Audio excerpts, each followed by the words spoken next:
Welcome back. Our next guest is Eric Stephanski. He's the director of the Ozark Arts Council, or I think you're president. You're the president, and I think the operations is run by your daughter. Yes, yeah. Juliana is the executive director. Yeah. So it's a family thing. So, do you talk about the OAC on your time off when you're around her? Yeah, all the time, probably. To a great extent, yes. But then again, we did before I was on the board and before she was executive director. Yeah. I mean, it's it kind of, once you get involved, it consumes you. Whether it's theater end or concert end or what have you. There's just so much always going on, so much to do. Yeah. And you know, rewarding to be able to get involved, especially if, like me, you're pretty much a talentless hack. It gives you an opportunity. You got to contribute in some ways, right? Exactly. You're one of the behind-the-scenes kind of guys. That's been pretty much it. That doesn't gravitate to the limelight or want those accolades. Exactly, and yet they get forced on me now and again. So the whole introducing plays or introducing concerts and so on was not something I necessarily wanted to do. I have to speak for a living anyway, but it's just not my venue. Yeah. And then it gets thrown upon me, and then people say, how come it takes you so long to get stuff said? It's like, because on my daily life, I just get to go ahead and start talking, and when I end, and who's going to get up and say otherwise, sort of thing. Right. And then worse, Michael Mahoney at North Ark and Becca Wilson are directing a play coming up, One Man, Two Governors. And because Juliana and I did the Ozark Children's Choir, or Children's Choir of the Ozarks now, when no one else was, they had heard me playing some stuff, and so they just kept saying, oh, we know that you can do this. And so I ended up in the band for One Man, Two Governors. And okay. So you're involved with that too, yeah. It's absolutely terrifying. Why? Why is it scary? It's I largely stopped playing the guitar in my 20s. I pawned a guitar to buy diapers for the OAC's current executive director, and just never really picked it back up, other than now and again playing with the family over in Pea Ridge, had a bluegrass band.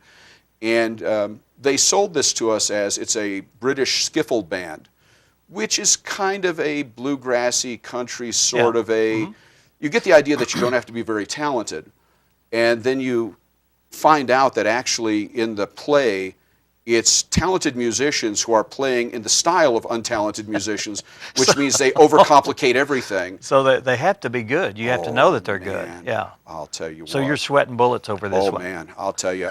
It's Bob Johnson is music director for it from out at North Arkansas Baptist Association, formerly at First Baptist. So he's a fantastic music director.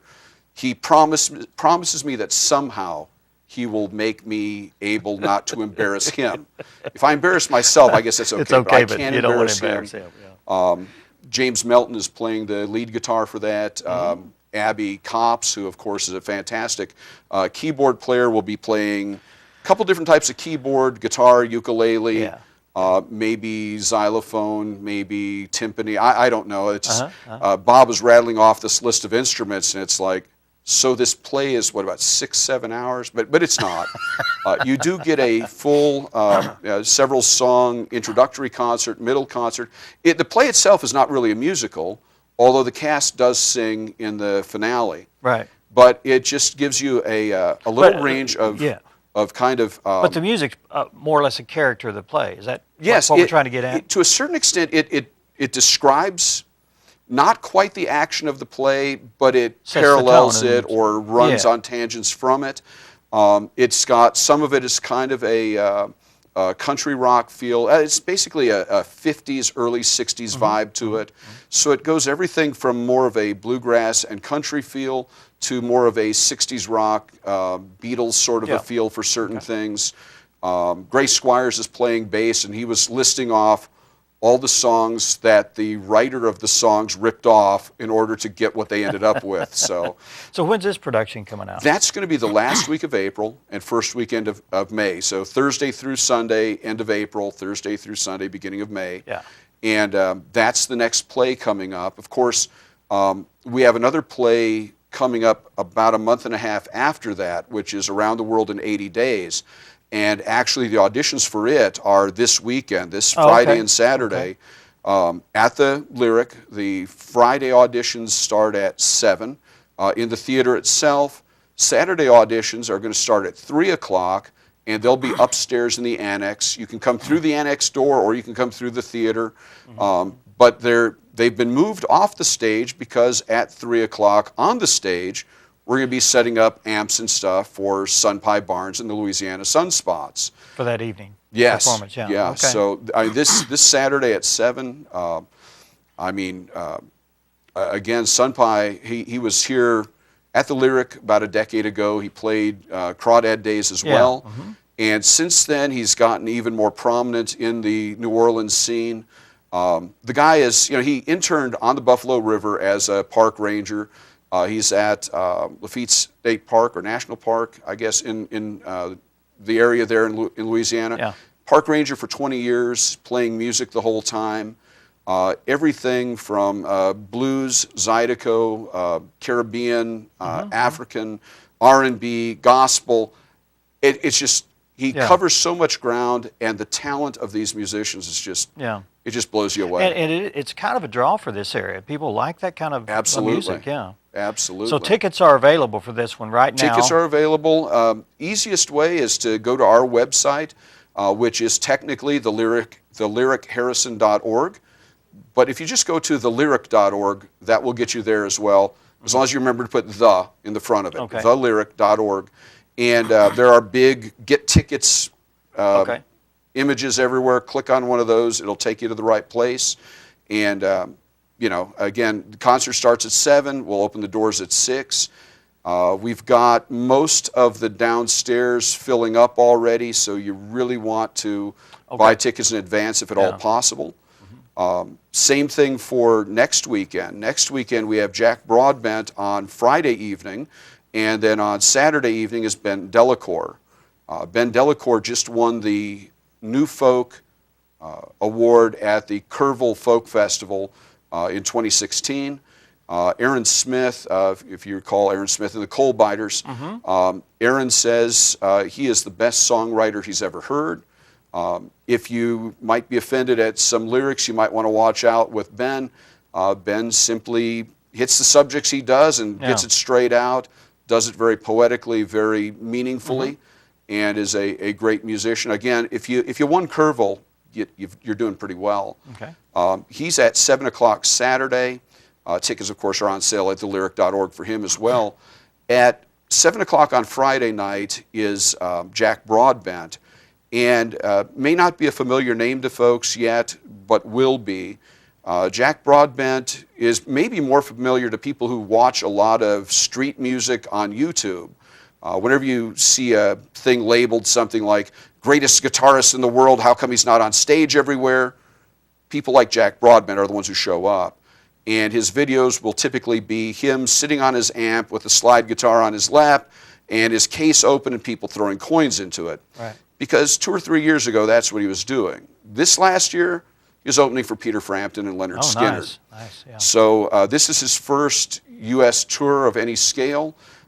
He's going to be at, Main Street on South on Main Street, restaurant venue in Little Rock, and at the Lyric. And that's it for Arkansas for this tour. As we're finding out with a lot of the newer musicians, especially from the UK, they've heard from the other folks who have played here, like Eric Bibb and so on, and they go, I want to play that venue. Play the Lyric, Absolutely.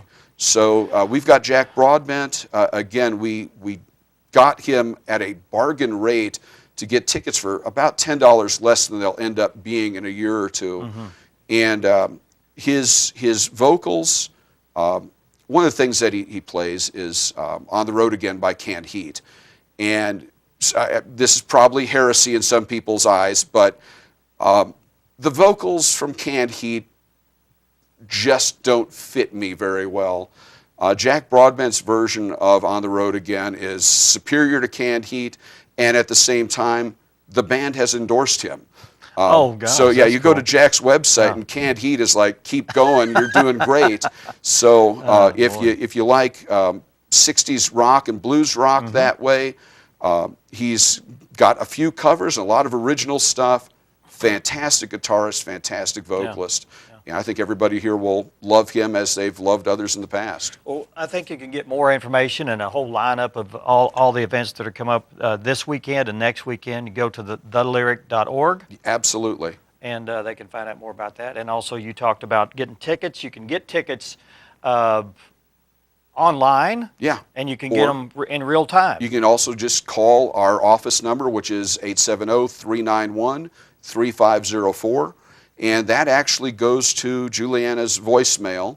So she may be at work at the hospital and not be able to answer when you call. Okay. But when she gets a break or she gets off work, she returns all her phone calls. And generally speaking, if she's home, we wait on her to do anything. Or if she's with her boyfriend, he waits on her as she answers 6 or 7 calls and reserves tickets for people. Okay. So love to do it and love to have as many fill the house as we can. All right. One thing, too, as you go to that website, you might check out the membership section. Now is a great time to join the OAC because one of our new member benefits, and mailing's going out this week, so if you don't get this mailing, contact us. Tickets for the Glen Miller Orchestra for July 8th will be going on sale this week for 2 weeks to members of the OAC only. Oh, okay. So you get in on this early bird sale. We had the place sold out for them last June. It's going to sell out again. That membership benefit, that may be the only way that you get a ticket. Okay. So well worth becoming a member for that reason alone. Heads up for that. But even more to support the arts in general. All right. Good deal. Eric, thanks a lot. Thank you, Dan. We'll ask you to come back again, and because I'm sure that midsummer we're going to have a lot more things going on. Absolutely. Absolutely. All right. Thanks a lot for being here. Thank you. And we'll take a break. We'll be right back.